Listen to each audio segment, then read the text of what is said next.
ما شاء الله لا حول ولا قوة إلا بالله العلي العظيم.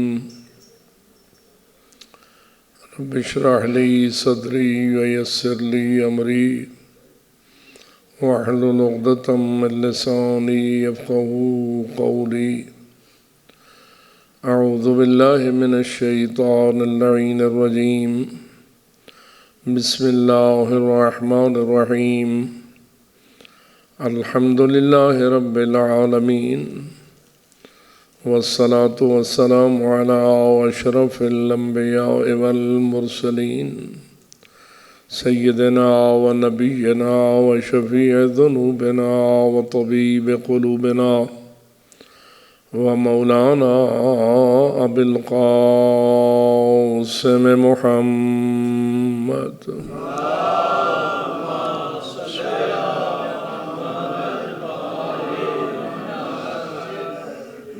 والصلاة والسلام على أهل بيته الطيبين الطاهرين المعصومين الغر الميامين المنتجبين المكرمين الذين قال الله تعالى في شأنهم إنما يريد الله ليذهب عنكم الرجس أهل البيت ويطهركم تطهيرا.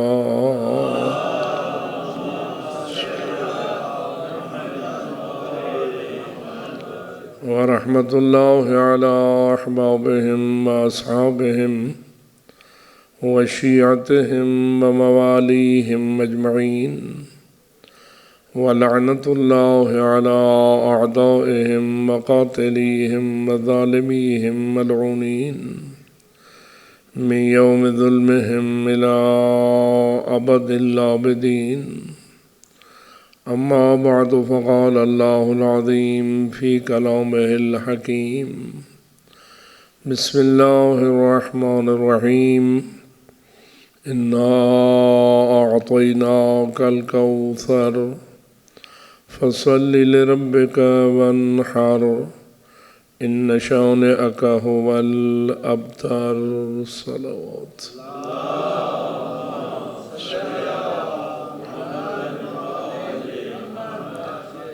نعرہ تکبیر، نعرہ رسالت، نعرہ حیدری، حسینیت، یزیدیت، نعرہ صلوات.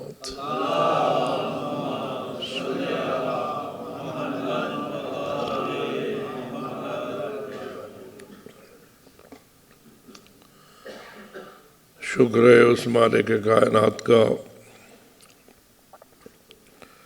جس نے ہماری دنیا و آخرت کی سعادتوں کے لیے اس خاندان کو منتخب فرمایا جن پر آپ صلوات تلاوت فرماتے ہیں.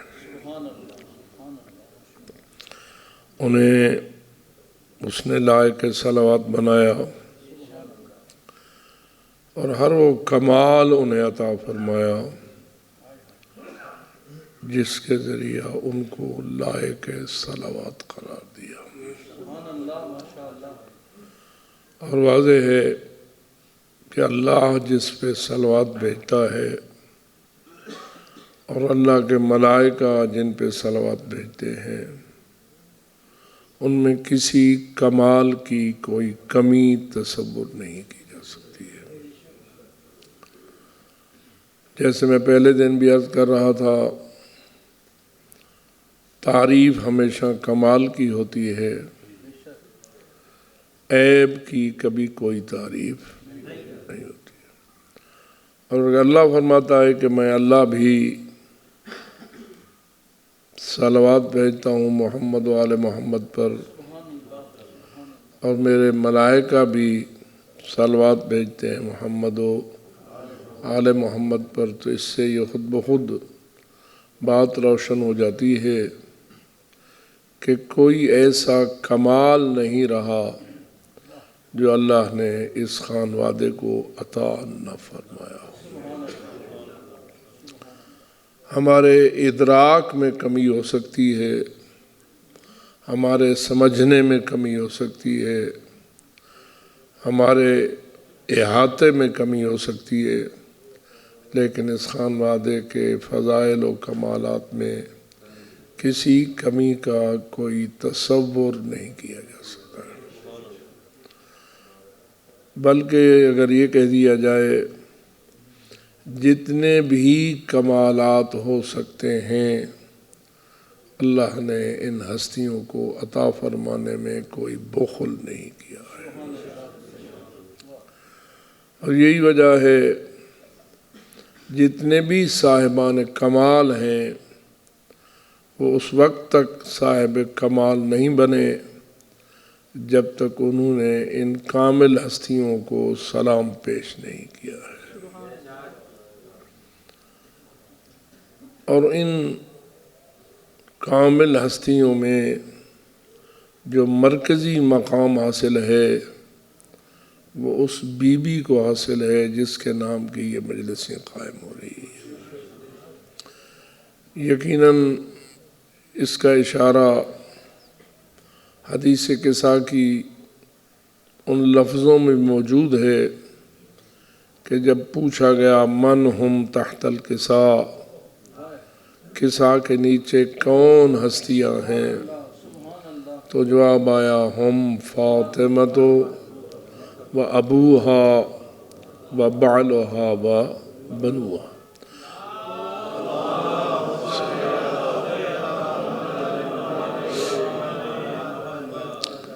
اللہ رب العزت نے ہم پر فضل کیا، مہربانی فرمائی، نوازشات کا سمندر نازل کیا کہ ہمیں اس خاندان کی محبت اور ان سے عقیدت کا شرف عطا فرمایا. اور جتنا بھی وقت گزرتا جاتا ہے اتنا ہی محبت میں بھی اضافہ ہونا چاہیے اور اتنا ہی عقیدت میں بھی اضافہ ہونا چاہیے. اور یہ بھی کوئی بات چھپی ہوئی نہیں ہے کہ اس محبت اور عقیدت کی بنیاد معرفت پر قائم ہے.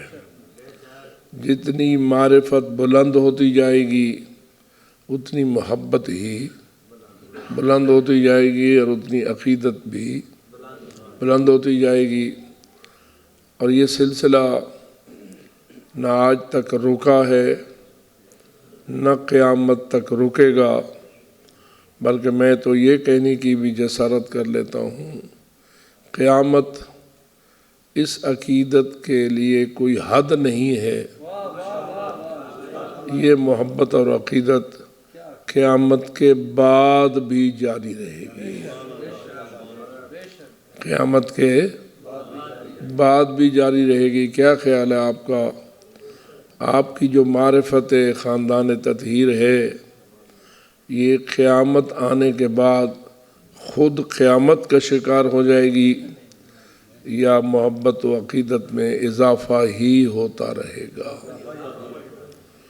جبکہ ہم نے ان پاک ہستیوں کو اپنی آنکھوں سے نہیں دیکھا اور عقیدت کی یہ منزلت ہے، تو جب جنت میں ان کا جوار حاصل ہو جائے گا، ان کا پڑوس حاصل ہو جائے گا، تو پھر بتائیے عقیدت و محبت میں اور معرفت میں اضافہ ہی ہوگا یا نہیں؟ بلکہ اگر میں آپ سے یہ پوچھوں یہ کسب فیض کا جو سلسلہ ہے یہ جنت میں بھی جاری رہنا چاہیے یا نہیں؟ ماشاءاللہ ہماری بساؤ کا تو گفتگو جنت میں پہنچنے کے بعد رک جاتی ہے. جنت پہنچ گئے جیسے ہم اسلام آباد پہنچ گئے، سفر ختم ہو گیا. میرے عزیز ذرا تھوڑا سا دقت فرمائیے. بلکہ اگر میں یہ کہہ دوں تو شاید یہ صحیح ہو کہ جنت میں پہنچنے کے بعد تو ایک نیا سفر شروع ہو جائے گا، ایک نیا سفر شروع ہو جائے گا، اور پھر معرفت میں جو کمال اس سفر کے ذریعے آئے گا اس کی کوئی حد نہیں۔ قیامت کے بعد زندگی ہے؟ تھوڑا سوچ کے بتائیے، قیامت کے بعد، موت کے بعد اور قیامت کے بعد، پہلے تو یہ سوچنا ہی مشکل ہے کہ قیامت کی بعد بھی کچھ ہوگا، کیونکہ عام طور پر قیامت کا تصور یہ ہے کہ ہر شے فنا ہو جائے گی، ہر شے ختم ہو جائے گی، لیکن ایک سادہ سا تصور یہ ہے کہ جنت میں جانا آپ کا قیامت کے گزر جانے کے بعد ہوگا یا قیامت سے پہلے ہوگا؟ جی، پروگرام جنت میں جانے کا ہے نا، پروگرام بنا کے جا رہے ہیں یا آپ کو کوئی دھکا دے کے پہنچا دے گا؟ پروگرام کے ساتھ جانا چاہیے نا۔ جب پروگرام کے ساتھ جانا ہے تو بڑا منصوبہ بنا کے جانا ہے، بڑا سوچ سمجھ کے جانا ہے۔ جب آپ جنت میں تشریف لے جائیں گے، مثلاً دو چیزیں ہیں، ایک ہے رزق اور ایک ہے معرفت۔ رزق تو ان چیزوں کو نام کہا جاتا ہے جو عام طور پر بدن کی ضرورت کو پورا کرتی ہے، جسمانی ضروریات کو جو چیزیں پورا کرتی ہیں ان کو ہم کس چیز سے یاد کرتے ہیں؟ رزق سے۔ اس کے لیے کسب معاش بھی ہے، محنت بھی ہے، کاوش بھی ہے، سب کچھ بھی ہے۔ لیکن جنت میں جا کر رزق کمانے کی ضرورت ہوگی؟ جی، وہاں بھی کوئی ہلچل چلانا پڑے گا، وہاں کوئی مارکیٹ لگانا پڑے گی، وہاں کوئی دکانداری کرنا پڑے گی، کوئی کاروباری سلسلہ جنت میں بھی جا کے آپ کا جاری رہے گا یا نہیں؟ میرے خیال میں جنت میں بھی آپ کا ایک پلازہ بنانے کا پروگرام ہوگا۔ بھئی وہاں تو بنانا کچھ بھی نہیں ہے۔ جنت تو اسے کہتے ہیں جہاں سب کچھ آپ کو بنا بنایا ملے۔ جی، اتنے عادی بھی نوکری کے نہ ہو جائیے۔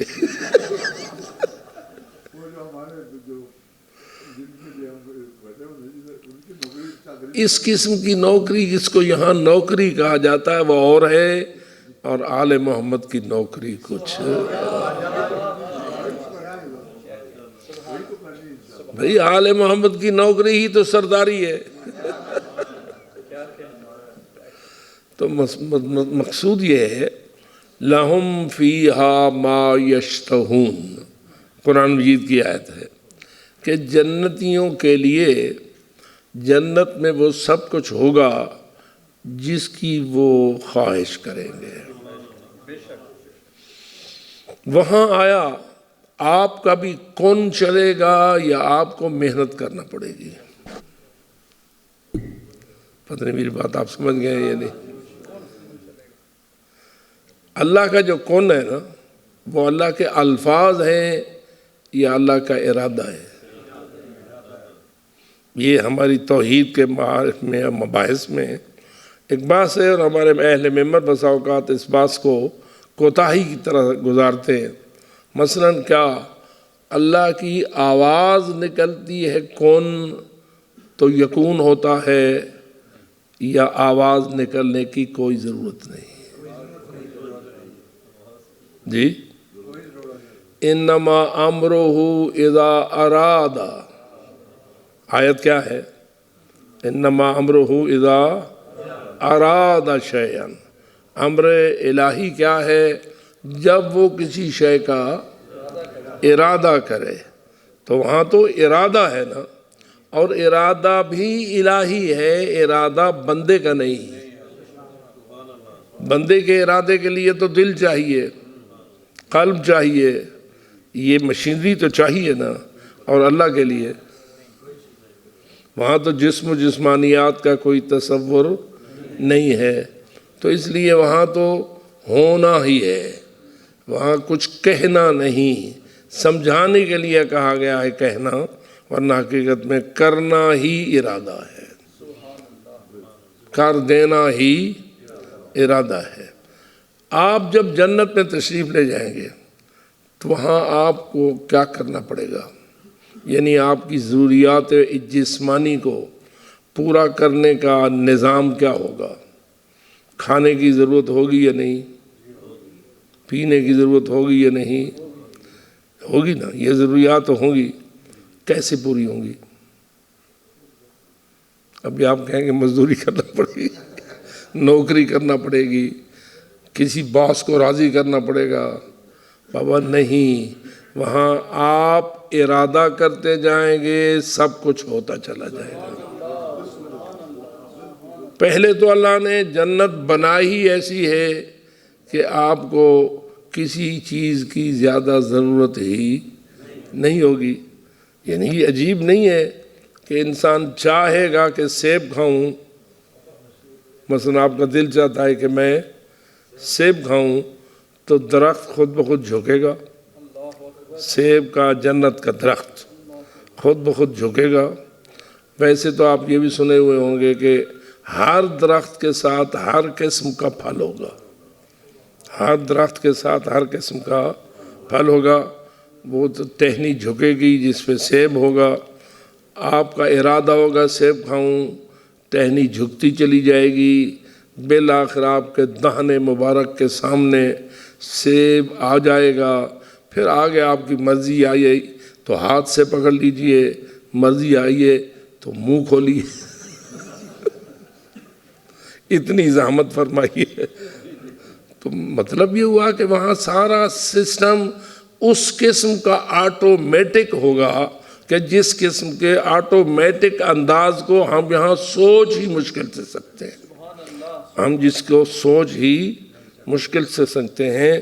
اللہ نے جنت میں اس قسم کا نظام بنا رکھا ہے۔ کتنے عرصے کے لیے؟ جنت کی مدت کتنی ہے؟ دائمی کتنا ہوتا ہے؟ یعنی دائمی کی حد کیا ہوتی ہے؟ واضح ہے کہ جو حد والا ہو جائے تو وہ دائمی نہ رہا، لا محدود کو ہی آپ دائمی کہہ سکتے ہیں۔ تو اللہ نے دنیا کی حد تو رکھی ہے قیامت۔ یہ دنیا جو جس میں آپ اس وقت تشریف فرما ہے، اس کی حد کیا ہے؟ قیامت۔ جب قیامت آئے گی یہ دنیا ختم ہو جائے گی، فنا ہو جائے گی، تو یہ اس کی حد ہے۔ لیکن جنت کے نظام کی حد کہاں ہے؟ چھپ ہو گئے آپ۔ جنت والا جو نظام ہے اس کی حد کتنی ہے؟ اگر وہ لامحدود نہ ہو تو جنت نہ ہوئی۔ اسی لیے قرآن نے کہا ہے اولئک ہم فیہا خالدون الذین آمنوا وعملوا الصالحات اولئک اصحاب الجنہ ہم فیہا اس ہم فیہا خالدون کی حد کیا ہے؟ یا دوسرے الفاظ میں کہوں، کیا اس قیامت کے بعد پھر بھی کوئی قیامت آنا ہے؟ یہ قیامت تو آئے گی، اس پہ تو یقین ہے، اس پہ تو کوئی شک نہیں ہے، یہ تو ہمارا ایمان ہے۔ جس طرح علی کے ولی ہونے پر ایمان ہے، اسی طرح قیامت کے آنے پر بھی ایمان ہے، ٹھیک ہے؟ جب یہ قیامت آ جائے گی پھر آخرت شروع ہو جائے گی۔ آخرت کی حد کہاں ہے؟ سوچئے۔ جواب یہ آئے گا جہاں آپ کی فکر کی حدیں ختم ہو جاتی ہیں وہاں سے آغاز ہوتا ہے اور کبھی اس کا اختتامیہ نہیں ہونا ہے۔ آپ جی کے تھک تو نہیں جائیں گے۔ جنت میں زندگی تو ہوگی نا، تو زندہ رہ کے تھک جائیں گے۔ جہاں تھکاوٹ اور بوریت ہو وہ جنت نہیں۔ جنت وہ ہے جہاں نہ تھکاوٹ ہے، نہ بوریت ہے، نہ کوئی تنگی ہے۔ اللہ نے آپ کے لیے کیا نظام بنا رکھا ہے، یہ سارا نظام بطفیل ولایت محمد و آل محمد آپ کے لیے بنایا گیا۔ اب ذرا بتا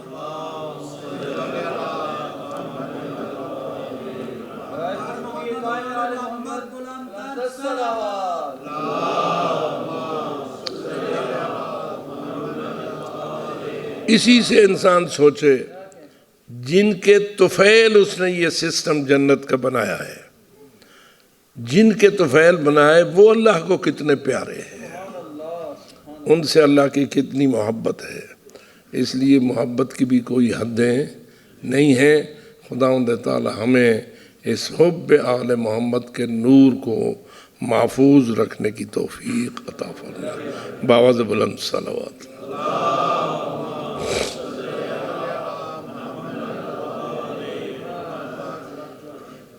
ان حقائق کو روشن کرنے کے لیے اللہ نے قرآن مجید کو نازل کیا ہے، اور اس میں یہ آیات بھی رکھی ہیں کہ اے میرے حبیب انا اعطینا کل کوثر، ہم نے آپ کو جو عطیے دیے ہیں ان میں سے ایک عطیہ کوثر ہے۔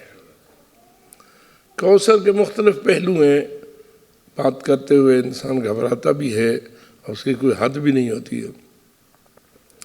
خود لفظ کوثر میں بھی ایک اعجاز چھپا ہوا ہے، ایک معجزے کا عنوان چھپا ہوا ہے۔ فرمائیے کہ ان شانئک هو الابتر، جو اس سورہ مبارکہ کی آخری آیت ہے، اس میں بیان اس بات کا آ گیا ہے کہ اے میرے حبیب تیرا جو دشمن ہے وہ ابتر ہے، اس کی کوئی نسل و اولاد نہیں رہے گی۔ جس طرح اللہ نے وہاں لفظ ابتر کہہ کر دشمن زہرا کو بے نسلہ اور بے اولادہ قرار دیا ہے، اسی طرح بی بی طاہرہ کو کوثر کہہ کے بی بی کی اولاد کی کثرت اور ہمیشگی کی طرف اشارہ کیا ہے کہ بی بی کی جو نسل ہے، اگرچہ کہ اللہ نے رسول اکرم کو ایک بیٹی عطا فرمائی، اور عجیب یہ ہے جو بیٹے دیے ان کو بچپن میں ہی وفات دے دی، ان کو بچپن میں ہی وفات دے گی۔ آپ جانتے ہیں کہ حضرت رسالت مآب کے جو بیٹے تھے ان کا دو قبریں تو جنت المعلیٰ میں بنی اور ایک قبر جنت البقیع میں بنی۔ حضرت ابراہیم ابن رسول کی جو قبر مبارک ہے وہ جنت البقیع میں ہے، اور دو بیٹوں کی قبریں ہیں وہ جنت یعنی مکہ میں دو اور مدینہ میں ایک۔ لیکن مصلحت الہی ہے، ہر چیز میں اللہ کی اپنی حکمت اور مصلحت مزمل ہوتی ہے۔ آپ کا اور ہمارا دل تو یہ چاہتا ہے نا کہ بیٹا ملے تو بیٹا زندہ رہے یا فوت ہو جائے۔ جی ہمارے سائیکی والے کہتے ہیں انشاءاللہ ہمیشہ جیوے، ٹھیک ہے، لیکن اللہ کی مصلحت ہے، پہلے دیے تو پھر فوراً واپس لے لیے، واپس لیے تو دشمنوں کو بڑی خوشی حاصل ہوئی، جو رسول اکرم کے دشمن تھے ان کو بڑی خوشی حاصل ہوئی، چونکہ وہ رسول اکرم کے سے بغض رکھتے تھے، رسول اکرم کے دین کے بھی دشمن تھے، رسول کی اولاد کے بھی دشمن تھے، رسول کی عزت و توقیر کے بھی دشمن تھے۔ ہر وہ بات جو پاک پیغمبر کو دکھ پہنچاتی تھی اس سے انہیں بڑی مسرت حاصل ہوتی تھی۔ اب کسی کا بیٹا مر جائے میرا اس میں کیا فائدہ ہے؟ دشمن ہو یا دوست ہو، کسی کی اولاد پہ موت آ جائے تو ادھر تو کوئی فائدہ نہیں ہوتا، لیکن یہ جو بغض ہوتا ہے، جو کینہ ہوتا ہے، یہ کوئی ایسی گندی بلا ہے، ایسی خبیث قسم کی خصلت ہے کہ یہ دوسرے کی موت پر بھی خوش ہوتا ہے، یہ دوسرے کی موت پر بھی اپنے آپ کو چین محسوس کرواتا ہے۔ یہی کیفیت رسول پاک کے دشمنوں کی بھی تھی۔ انہوں نے حضرت کی اولاد کے فوت ہونے کے بعد اظہار مسرت کیا اور کہنے لگے اب تو اس کا کوئی نہ رہا، اس کی کوئی اولاد نہیں ہوگی، یہ ہوگا وہ ہوگا، بکواس کرنے لگے۔ لیکن میں کہتا ہوں بیٹا دیتا کون ہے؟ لیتا کون ہے؟ کس کا بیٹا؟ رسول اکرم کا بیٹا ہے نا۔ اب رسول اکرم کو کس نے بیٹا دیا؟ اللہ نے۔ اللہ نے واپس کیوں لیا؟ ایک تو اللہ کی مرضی ہے. کل بھی یہ بات ہو رہی تھی، میرے ایک عزیز مجھ سے بات کر رہے تھے، تو میں نے کہا فقط اللہ کی مرضی پہ جا کے بات ختم نہیں ہوتی. جب بھی اللہ کی رضا کا نام آئے گا تو اس میں پھر یہ سوال پیدا ہوگا، اس رضا میں بھی کوئی حکمت ہے یا نہیں؟ میرے اس لفظ کو ذرا سمجھیے. اللہ جس چیز پہ راضی ہے رضا میں بھی کوئی حکمت ہے. اللہ جس چیز پہ ناراض ہے ناراضگی میں بھی کوئی حکمت ہے. اس لیے کہ اس کا کوئی کام کبھی حکمت سے خالی. اگر بیٹا دیتا ہے تو اس میں بھی حکمت ہوتی ہے، اور اگر بیٹا واپس لیتا ہے، بیٹا دیتا ہے تو بھی حکمت، بیٹی دیتا ہے. یہ ہمارے ہاں کچھ ہوتا ہے نا، بیٹا ہو جائے تو خوشیوں کی انتہا نہیں، بیٹی ہو جائے تو بعض لوگوں کے چہرے مرجھا جاتے ہیں، بعض لوگ بڑے پنج مردہ ہو جاتے ہیں. لیکن کیا خیال ہے، خوشی بیٹے اور بیٹی دونوں کے حوالے سے منائی جا سکتی ہے یا فقط بیٹے کے حوالے سے منائی جا سکتی ہے؟ قرآن مجید کی آیت ہے یَهَبُ لِمَن يَشَاءُ إِنَاثًا وَيَهَبُ لِمَن يَشَاءُ الذُّكُورَ. اللہ جسے چاہتا ہے ساری بیٹیاں دے دیتا ہے، جسے چاہتا ہے سارے بیٹے دے دیتا ہے. ٹھیک ہے، اور جسے چاہتا ہے ملی جلی اولاد دے دیتا ہے. ساری بیٹیاں دینا، سارے بیٹے دینا، ملی جلی اولاد دینا. وَيَجْعَلُ مَن يَشَاءُ عَقِيمًا. اور جسے چاہتا ہے وہ بالکل لا والد و عقیم بنا دیتا ہے. 4 قسمیں اللہ نے اولاد کے حوالے سے قرآن مجید کی اس آیت میں بیان فرمائی ہیں. سب بیٹیاں دے دے اس کی مرضی، سب بیٹے دے دے اس کی مرضی، ملی جلی اولاد دے دے اس کی مرضی، کچھ بھی نہ دے، دے کے واپس لے لے اس کی مرضی ہے. لیکن یہ ایک مرضی موڈی بادشاہ ہونے کی وجہ سے ہے یا حکیم ہونے کی وجہ سے ہے؟ یہ ہماری جو پرانی ڈکٹیٹرشپ کا ماحول ہوتا تھا نا، بادشاہوں کی باتوں پر کوئی سوال نہیں ہوتا تھا. بادشاہ جو ہویا جی جو موڈ آئے گا کرے گا. بھائی نہیں، وہ ایسا بادشاہ نہیں جو موڈ کا تابع دار ہو. تیرا اللہ ایسا بادشاہ نہیں جو موڈ کا تابع دار ہو. نہ، وہ جو دیتا ہے اس میں بھی حکمت ہوتی ہے، اور جو واپس لیتا ہے اس کی بھی حکمت ہوتی ہے. جو نہیں دیتا ہے اس میں بھی حکمت ہوتی ہے. بیٹیاں دے دے اس میں بھی حکمت، بیٹے دے دے اس میں بھی حکمت، کچھ بیٹے دے دے کچھ بیٹیاں دے دے اس میں بھی حکمت، کچھ نہ دے اس میں بھی حکمت، دے اور واپس لے لے حکمت ہے. تو اللہ نے رسول اکرم کے ساتھ جو سلوک کیا، اس میں آپ کیا کہیں گے؟ بادشاہ موڈی بادشاہ ہونے کی وجہ سے کیا یا حکیم مطلق ہونے کی وجہ سے کیا؟ اس کا مطلب یہ ہوا کہ بیٹے دیے تو دینے میں بھی حکمت تھی، بیٹے واپس لیے اس میں بھی حکمت تھی، پھر بیٹیاں دیں یا بیٹی دی اس میں بھی حکمت تھی. اب جو بیٹی جس کا تذکرہ آپ کر رہے ہیں وہ ایسی بیٹی ہے کہ کائنات میں اس کی کوئی مثال نہ ہے نہ ہو سکتی ہے. اس بیٹی میں پھر حکمت بھی اسی قسم کی ہونی چاہیے نا جیسی وہ بیٹی ہے.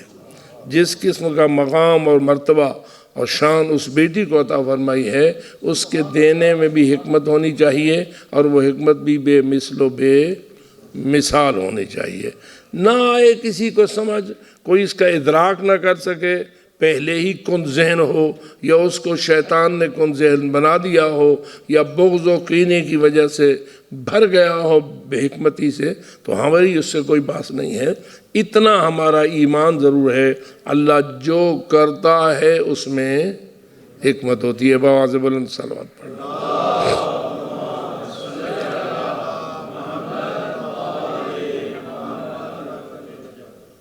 اب آپ سے میں پوچھتا ہوں، اللہ نے جو رسول اکرم کو بیٹے دیے اور واپس لے لیے اور پھر بیٹی دے دی، اس میں اللہ زیادہ راضی ہوا یا ناراض ہوا؟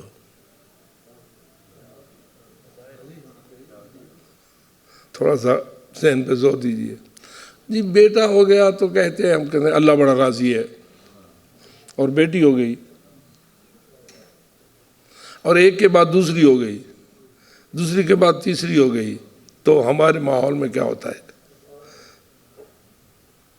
بیٹا ہو گیا تو پتہ نہیں کتنے پھول اور کتنی عیدیں اور کتنی خوشیاں اور کیا کیا اظہار ہوتا ہے، اور اگر بیٹی ہو گئی میرے گھر میں اس قسم کے پھول تو نہیں آتے، اس قسم کا رواج تو نہیں ہے، لیکن پوچھ اس سے جو دینے والا ہے، وہ جو دے اس میں اس کی حکمت ہوتی ہے۔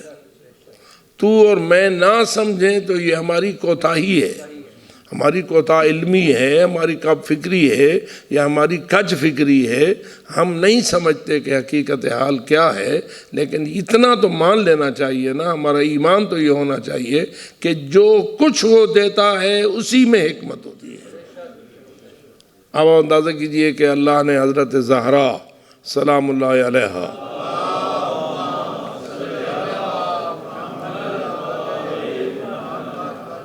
یہ کوئی رضامندی کا اظہار تھا یا ناراضگی کا اظہار تھا؟ اب آپ مان گئے نا، اس لیے کہ جتنا آپ بی بی طاہرہ کی عظمت کو زیادہ پہچانتے جائیں گے اتنا ہی معرفت حکمت خدا میں بھی آپ کو ترقی ہوتی چلی جائے گی، اتنا ہی آپ اتنا باسمجھ ہوتے چلے جائیں گے۔ یہ اور بات ہے کہ ہم زہرا کی گہرائیوں کو نہیں سمجھ سکے، حکمت بی بی طاہرہ کی عظمتوں کا ادراک نہیں کر سکے، اور اگر میں کہوں تو شاید یہ غلط نہ ہو، جب سے بی بی طاہرہ اس دنیا کائنات میں تشریف لائی ہے اس وقت سے لے کے آج تک اور آج سے لے کے آخر تک شاید ان حکمتوں کی گہرائیوں کو ماپنے میں سوائے معصومین کے اور کوئی قادر نہیں ہو سکا کہ زہرا کو زہرا بنانے میں کیا کیا حکمتیں پوشیدہ ہیں، کیا کیا مفادات اور حکمتیں پوشیدہ ہیں۔ بی بی طاہرہ کے نام پر بآواز بلند صلوات بھیجیے۔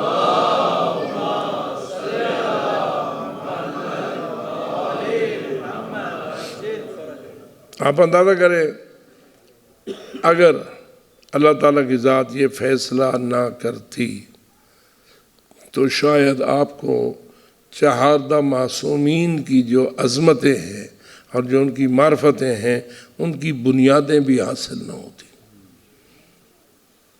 علی و زہرا کا اجتماع تبھی ہوا ہے جب اللہ نے رسول کو زہرا دی ہے، اسی لیے تو حدیث میں آیا کہ میں نے علی کی شادی کر دی ہے زہرا کے ساتھ عرش پر، اے میرے مصطفیٰ تو ان کی شادی کر دے فرش پر، یعنی میں نے عرش پر اپنی زہرا اپنے علی کے لیے بنا دی ہے، اور اس میں وہ راز پوشیدہ ہیں کہ جو راز کبھی ہویدہ نہ ہو سکیں گے مگر تبھی جب آپ کو علی و زہرا کی عظمت کا ادراک ہوتا چلا جائے گا۔ ذرا غور کیجئے، اگر علی و زہرا کی شادی نہ ہوتی تو آپ کو حسنین جیسے پھول نصیب ہوتے، امام حسن اور امام حسین بیٹے ہوں علی کے، فرزندان ہو زہرا کے، یہ تبھی ہو سکتے ہیں نا جب علی و زہرا کا اجتماع ہو۔ بے شک علی کی شادیاں اور بھی ہوئیں لیکن کسی شادی سے حسنین جیسے پھول نصیب نہ ہوئے اور نہ ہو سکتے تھے۔ بیٹے ہیں، حضرت عباس بھی ہیں، بہت سارے ہمارے لوگ اس معاملے میں اتنے روشن نہیں ہیں جتنا انہیں ہونا چاہیے۔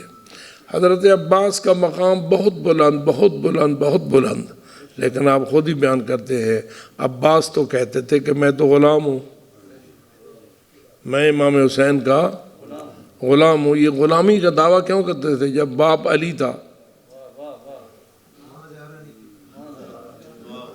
تو جواب کیا دے رہے ہیں آپ کہ ماں زہرا نہ تھی، اس لیے حضرت عباس ہمیشہ جھک کے بات کرتے تھے۔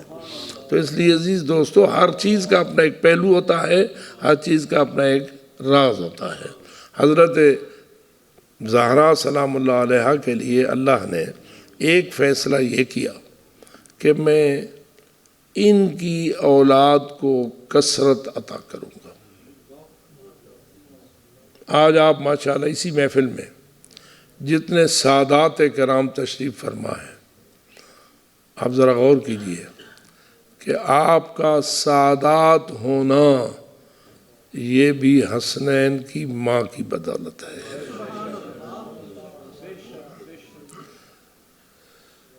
اور یہ بھی ایک کوثر کی نشانی ہے، انا اعطینا۔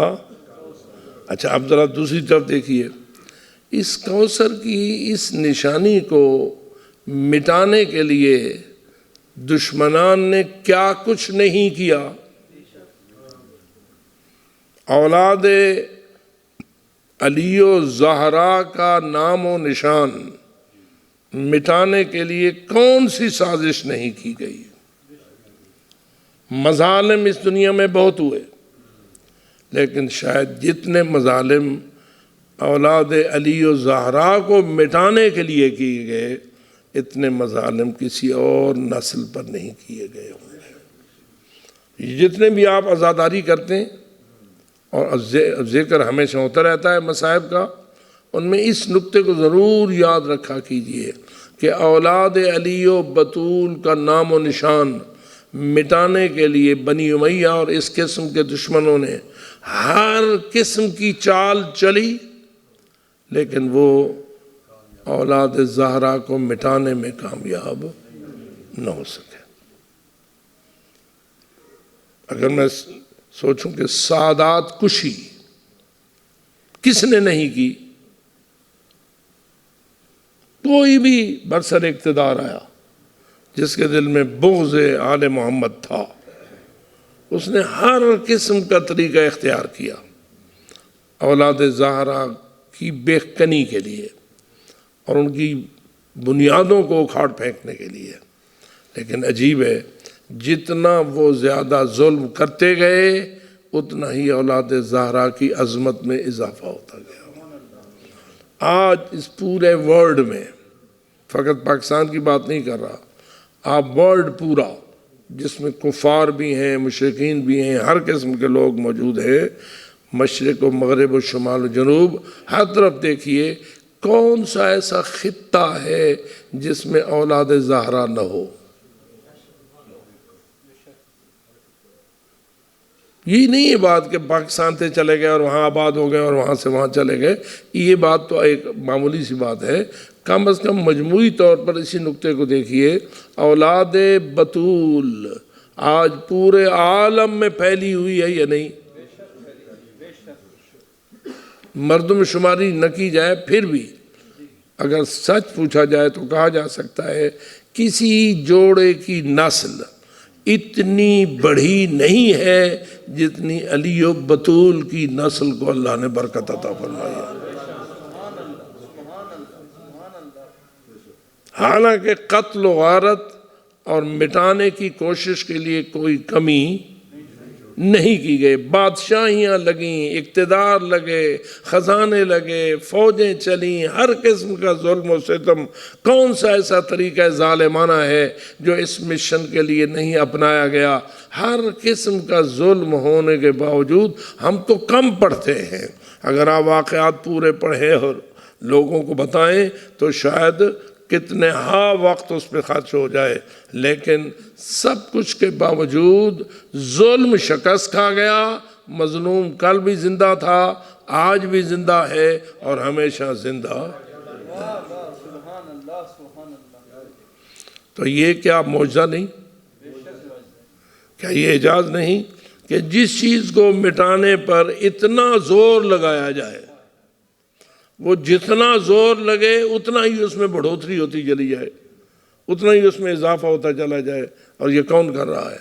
یہ ہے انا اعطینا کل کوثر، کہ اے زہرا ہم نے تجھے کوثر بنا دیا ہے، اے رسول ہم نے تجھے کوثر جیسی دختر عطا فرما دی ہے، جس کا نتیجہ یہ ہوگا کہ دنیا مٹ جائے گی مٹا مٹا کر، لیکن نسل کوثر کبھی ختم نہ ہونا ہے اور نہ ہوگی۔ اب آپ اندازہ کیجئے جب روز محشر ہوگا تو سادات تھوڑے سے ہوں گے، جب محشر کے دن ہر ایک کو دوبارہ زندگی مل جائے گی یا نہیں؟ محشر کہتے اسی لیے ہے نا کہ بھری ہوئی کی زمین کس سے؟ اولاد آدم سے، بنی آدم سے اللہ کی زمین بھر جائے گی، اور اس میں کوئی ایسا نہ رہے گا کہ جس کو اللہ نے زندگی دی تھی اور اس کو محشر کے دن دوبارہ زندگی نہ دی ہو۔ حتیٰ کہ یہ جو آپ خطبہ نکاح پڑھتے ہیں، تناکحوا وتناسلوا تکثروا فإنی اباہی بکم الامم یوم القیامت ولو بالسقط، یہ کس کے الفاظ ہیں؟ یہ رسول اکرم کے الفاظ ہیں۔ رسول اکرم کی حدیث ہے جو ہم عام طور پر اپنے خطبہ نکاح میں پڑھتے ہیں، اور یہ خطبہ نکاح دراصل پڑھا تھا حضرت امام محمد تقی علیہ السلام نے۔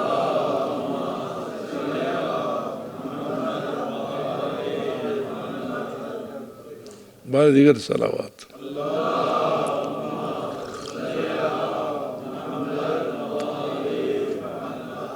انہوں نے اپنے نکاح میں یہ خطبہ پڑھا تھا، اس کی تفصیل میں جانے کی ابھی گنجائش نہیں ہے۔ اس میں یہ خطبہ پڑھا اور رسول اکرم کی اس حدیث کو اس میں کوٹ کیا کہ رسول اکرم نے فرمایا تھا تناکحوا،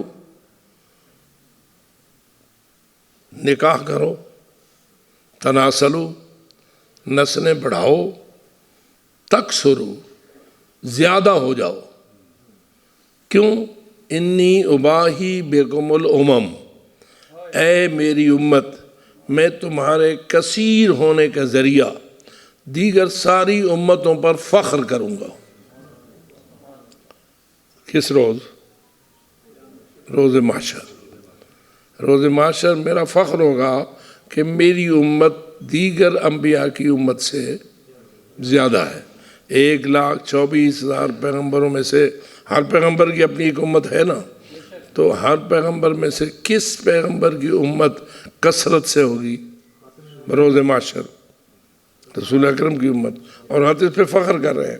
اباہی بکم الامم، میں ساری امتوں سے تمہارے ذریعہ فخر کروں گا، حتیٰ کہ میرا فخر اس میں وہ بچہ بھی شامل ہوگا جو سقط ہو گیا ہو، جو کامل پیدا ہونے سے پہلے فوت ہو گیا ہو۔ سقط اسی کو کہتے ہیں نا کہ جو مکمل نہ ہوا ہو اور قبل از وقت پیدا ہو گیا ہو۔ تو اس سقط کو بھی اللہ، آپ ذرا اس سوچ پہ، جو بچہ 1 مہینے کا، 1.5 مہینے کا، تھوڑے دنوں کا، چند دنوں کا سقط ہو گیا اپنی ماں کے پیٹ سے، بروز محشر وہ بھی دوبارہ زندہ ہوگا یا نہیں؟ تھوڑا سا سوچ لیجئے۔ ہم تو زندہ تصور پہلے طور پر اس کا کرتے ہیں کہ جو بڑا ہوا، جوان ہوا، فوت ہوا، وہ دوبارہ زندہ ہوگا۔ نہیں، جس کو بھی زندگی ملی، زندگی کون دیتا ہے؟ اللہ۔ ایک لمحے کی بھی جس کو زندگی ملی اور پھر وہ فوت ہو گیا، اس کو بھی اللہ روز محشر دوبارہ زندگی دے گا۔ توجہ ہو رہی ہے؟ اب وہ سارے کس کی امت بن کر زندہ ہوں گے؟ امت محمدی بن کر زندہ ہوں گے۔ اس لیے اللہ فرماتا ہے چھوٹا بچہ جو سقط ہو گیا تھا وہ میری امت کا فرد شمار ہوگا، اور میں اپنی امت کی کثرت کے ذریعہ دیگر تمام امتوں پر افتخار کروں گا۔ بآواز بلند صلوات۔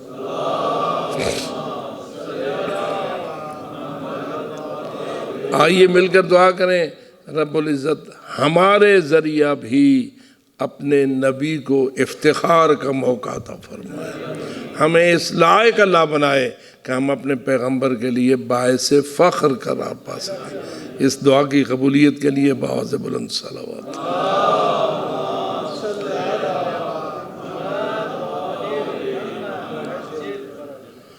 یہ ساری نسل کس کی ہے؟ نسل رسول ہے، لیکن نسل رسول میں واسطہ کون ہے؟ انا اعطینا کل کوثر، بی بی طاہرہ واسطہ ہے نا، کہ ان کے توسط سے نسل رسول زندہ ہوئی اور نسل رسول کو کثرت حاصل ہوئی۔ جو کون نسل رسول بنا؟ جو زہرا کی اولاد بنا۔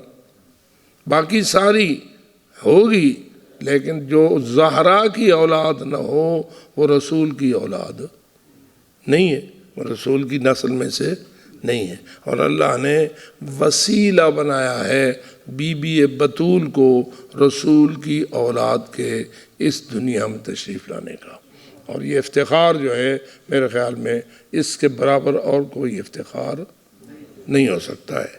اپنے ماں باپ کے ذریعہ فخر کرنا یا اپنی اولاد کے ذریعہ فخر کرنا، یہ یا ہمیں حاصل ہے یا رسول اکرم کو حاصل ہے۔ رسول اکرم کو حاصل ہے کہ حضرت زہرا کی اولاد ساری ان کی اولاد ہے، اور ہمیں یہ فخر حاصل ہے کہ ہم اولاد زہرا ہو کر نسل رسول میں شامل ہو گئے ہوئے ہیں۔ آواز بلند صلوات۔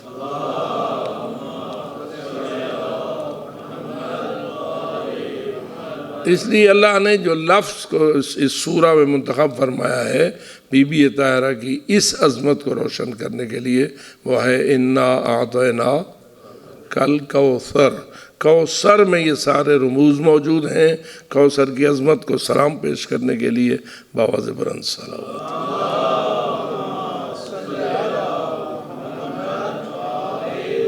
آؤ اللہ سے دعا کریں، اللہ ہمیں بھی کوثر کے سائے تلے جگہ عطا فرمائے، کوثر کے دامن سے متمسک رہنے کی توفیق عطا فرمائے، اور بروز معاشر ہمیں کوثر کے دامن سے متمسکین میں سے شمار فرمائے، اور اسی میں ہماری دنیاوی عزت بھی ہے اور اسی میں ہماری آخرت کی عزت بھی ہے، اور جس کو اللہ آخرت کی عزت دے دیتا ہے اس کی عزت کبھی ختم نہیں ہوتی ہے۔ یہ جو آپ آیت پڑھتے ہیں وَتُعِزُّ مَن تَشَاءُ وَتُذِلُّ مَن تَشَاءُ، جسے چو چاہتا ہے عزت دے دیتا ہے اور جسے چو چاہتا ہے ذلت دے دیتا ہے۔ بتاؤ یہ کتنی بڑی عزت ہے جو ان لوگوں کو حاصل ہوئی ہے جو اولاد زہرا سلام اللہ علیہ میں شمار ہوتے ہیں، اور پھر وہ لوگ جو زہرا کی خوشی کا باعث ہیں، زہرا کی رضامندی کا باعث ہیں، زہرا جن کو دعائیں دیتی ہے، زہرا جن پہ خوش ہے، ان پہ بھی تو زہرا اتنی ہی مطمئن ہے جتنی اپنی اولاد پر مطمئن ہے۔ آپ کا کیا خیال ہے، نسلی محبت زیادہ ہوتی ہے یا ایمانی محبت زیادہ ہوتی ہے؟ نسل کی اپنے مقام پر ایک محبت ہے، لیکن ایمان کا درجہ بہت بلند ہے۔ بہت سارے لوگ ایسے ہیں جو نسل زہرات سے تو شمار نہیں ہوں گے، لیکن ایمان کی بنیاد پر نسل زہرا سے کم تر بھی شمار نہیں ہوں گے، اور یہ وہ مقام بلند ہے کہ جو اللہ نے ان لوگوں کو عطا کیا ہے جو دامن زہرا سے متمسک ہو گئے ہیں۔ باواز بلند صلوات۔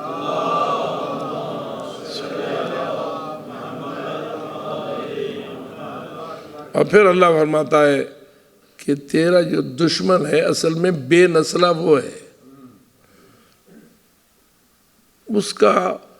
اس کی نسل کا جس کی بھی اولاد بن جائے کوئی عزت نہیں ہے، عزت اس کی ہے جو نسل رسول ہے، اور نسل رسول بذریعہ نسل بطول ہے۔ اس لیے خداوند تعالیٰ سے ہم بار بار شکر ادا کرتے ہیں کہ خداوند تو نے ہمیں اس لائق سمجھا ہے کہ تو ہمیں نسل رسول و نسل بطول میں سے قرار دے۔ ایک مرتبہ پھر باواز بلند صلوات۔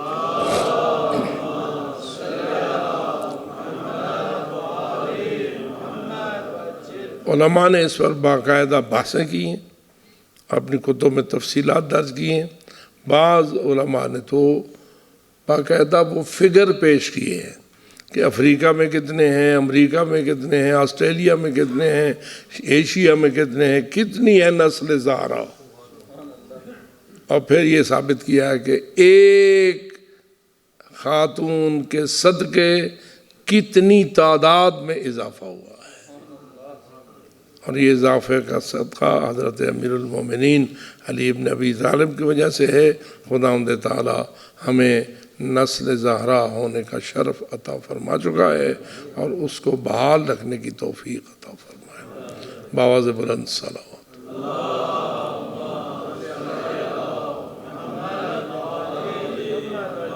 بس فقط اتنا توجہ دلانا ہے، نسل زہرا ہونا کتنی بڑی عزت ہے، اور نسل زہرا کو مٹانے کی سازش کرنا یہ کتنا بڑا ظلم ہے اور کتنا بڑا گناہ ہے کہ آیا یہ جرم ہوا ہے یا نہیں ہوا ہے.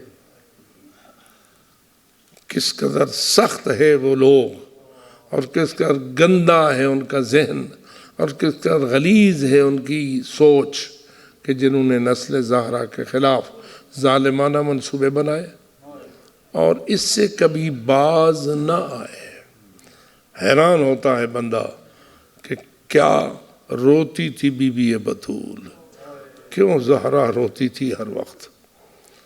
بلکہ بسا اوقات جب کتابوں کا مطالعہ ہوتا ہے تو پتہ چلتا ہے ادھر ابھی رسول اس دنیا سے اٹھے نہ تھے کہ زہرا کی آہیں بھلن شروع ہو گئی تھی.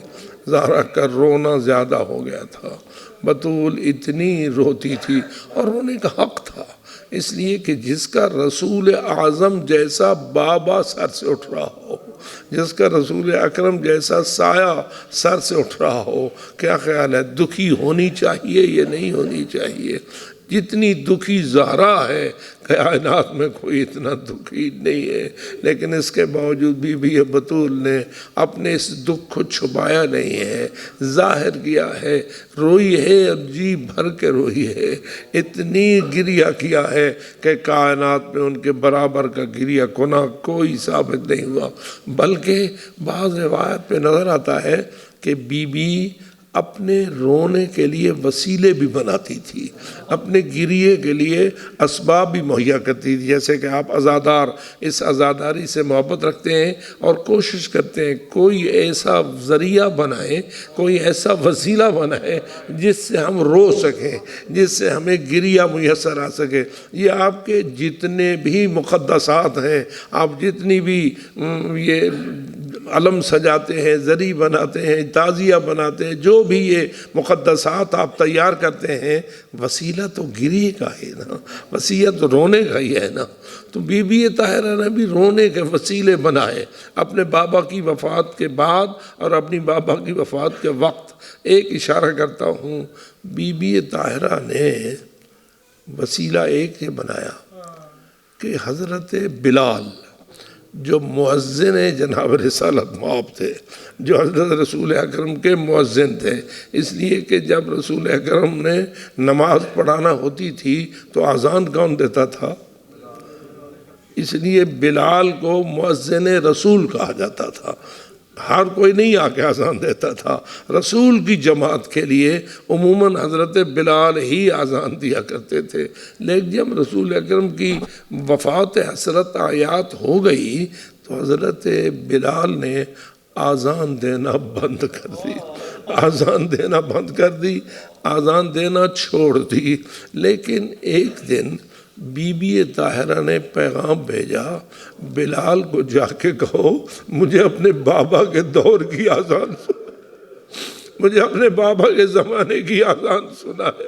اب آپ خود غور کیجئے، اذان تو اذان ہی ہوتی ہے، کوئی اذان دے اذان ہوتا ہے، لیکن یہ بلال کو کہنا کہ تم اذان دو، گویا بی بی اپنے بابا کے دور کو یاد کرنا چاہتی ہے، اپنے بابا کے زمانے کو یاد کرنا چاہتی ہے.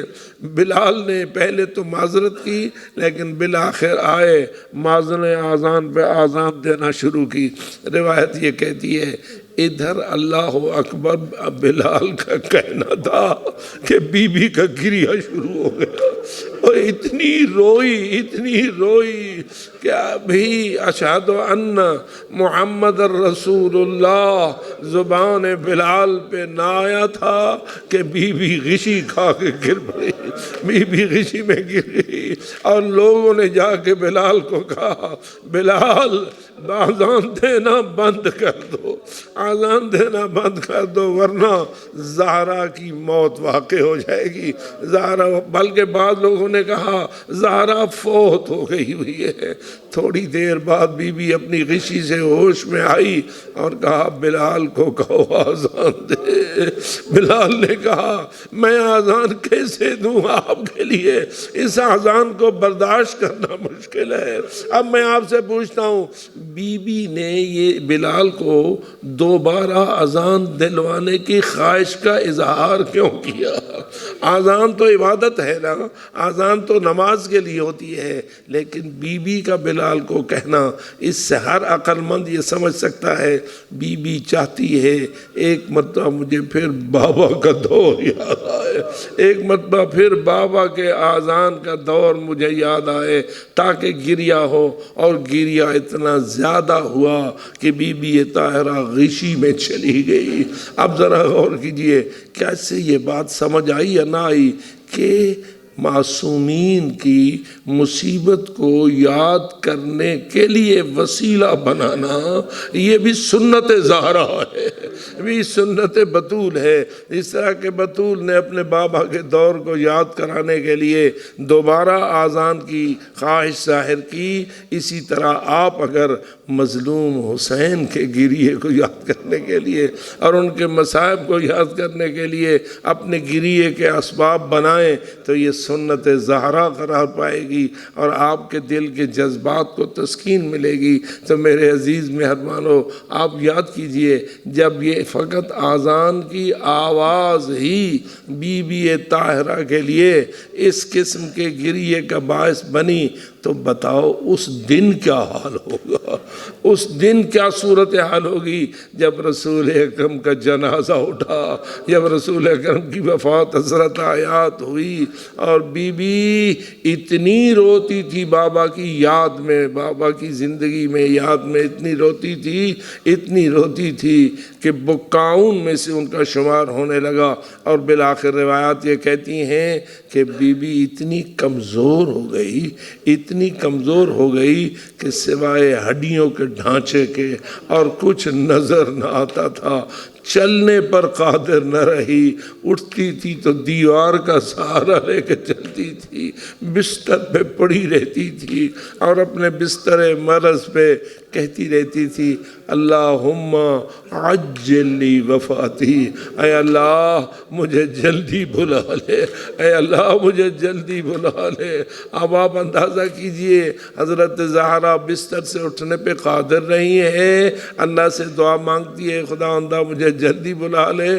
اب ذرا اس رفیق حیات کی مصیبت کا جائزہ لو جو زہرا کا شوہر ہے اور علی ہے، اور اس نے یہ منظر اپنے گھر میں دیکھنا شروع کیا ہے۔ اب بتائیے کتنا درد ہوگا علی کے قلب میں، کتنا درد ہوگا علی کے دل میں۔ آپ بحیثیت اس کے جائزہ لیں اور اس کے بعد آپ خود اس کا ادراک کریں۔ علی دکھی ہے اور سخت دکھی ہے، لیکن اللہ جانے زندگی کیسے گزر رہی ہے۔ گھر آتے ہیں تو زہرا دکھی ہے، وہ رو رہی ہے، اٹھنے کے لائق نہیں ہے، بستر پہ پڑ گئی ہے، ہڈیوں کا ڈھانچہ ہے۔ بعض بزرگان نے لکھا ہے زہرا ایک ایر کی طرح دکھائی دیتی تھی، بدن پہ گوشت کا کوئی ذرہ نہ تھا، ہڈیوں کا ڈھانچہ تھا اور ہونا ہی ایسا چاہیے تھا۔ بستر پہ پڑی رہتی اور کہتی اللہم، اے میرے اللہ مجھے جلدی بلا لے، مجھے جلدی وفات دے دے۔ اور اس طرح دن پہ دن گزرتے گئے، علی اللہ جانے کیسے یہ زمانہ گزارتے رہے۔ آخر ایک دن ایسا آیا کہ جب زہرا بطول روتے روتے بستر پہ سو گئی۔ ایسی خاتون کو نیند بھی مشکل سے آتی ہے، لیکن بہرحال بی بی طاہرہ کو نیند آ گئی۔ نیند میں خواب دیکھا، کیا دیکھا؟ جنت کا ماحول ہے، موتیوں کا محل ہے جس میں رسول اکرم فرشتوں کے جھرمٹ میں تشریف فرما ہے۔ جب یہ منظر دیکھا اور بی بی نے اپنے بابا کو اس حالت میں دیکھا تو عرض کرتی ہے بابا مجھے بھی یہاں بلا لو نا، مجھے بھی یہاں بلا لو نا۔ رسول اکرم نے جواب میں کہا ہاں میری زہرا، آج رات تو میرے پاس آنے والی۔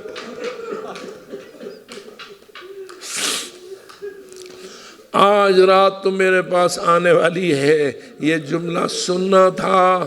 زہرا کا خواب ختم ہو گیا، نیند سے بیدار ہو گئی اور بابا کا یہ جملہ یاد رہا، آج رات تو میرے پاس آنے والی ہے۔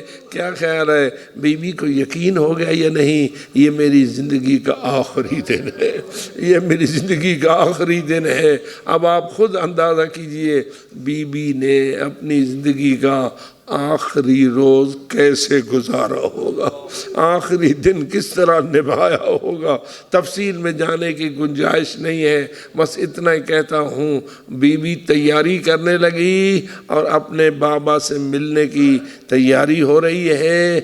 حضرت زہرا سلام اللہ علیہا نے اپنے آپ کو تیار کیا، کیسے؟ غسل کیا، کپڑے پہنے اور تیار ہوئی بابا کی خدمت میں جانے کے لیے۔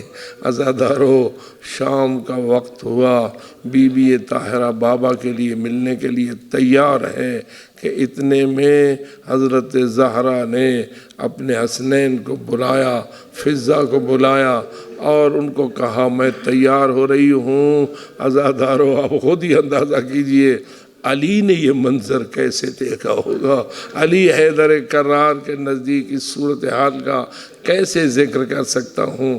علی باہر چلے گئے تھے اور بی بی طاہرہ اپنے بستر پہ دراز ہو گئی تھی، تسبیحات پڑھ رہی تھی اور فرما رہی تھی جب تک میری تسبیح کی آواز آتی رہے سمجھنا زہرا زندہ ہے، اور جب میری تسبیح کی آواز بند ہو جائے سمجھنا دکھوں سے چھٹکارا ہو گیا ہے۔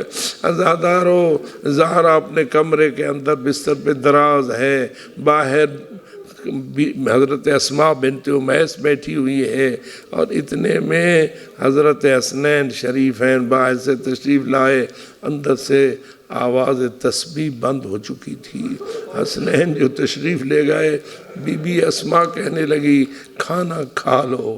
کہا پہلے ہم اپنی امامہ سے ملاقات کر لیں۔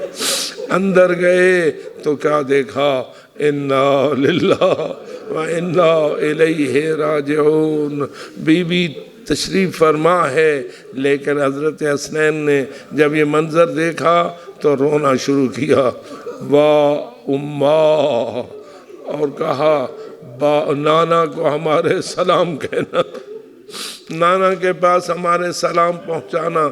آئے جھکے، روایت کی لفظیں یہ ہیں، امام حسن بھی جھکے، امام حسین بھی جھکے، لیکن منظر کیا تھا؟ امام حسن بی بی کے چہرے کو چومنے لگے اور امام حسین بی بی کے تلووں پہ بوسے دینے لگے۔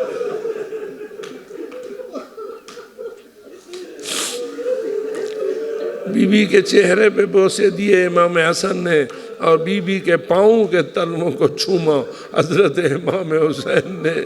عزاداران محترم، اب نتیجہ کیا ہوا؟ بالآخر گریہ شروع ہوا اور حضرت امیر المومنین باہر سے تشریف لائے۔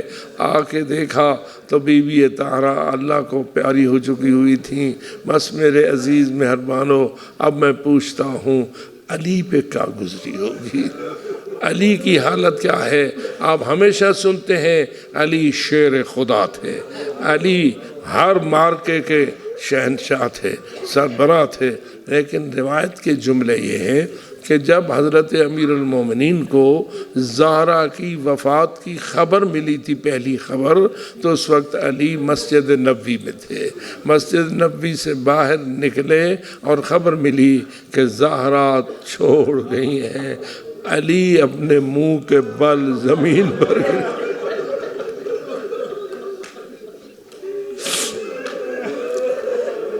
علی زمین پر گر گئے۔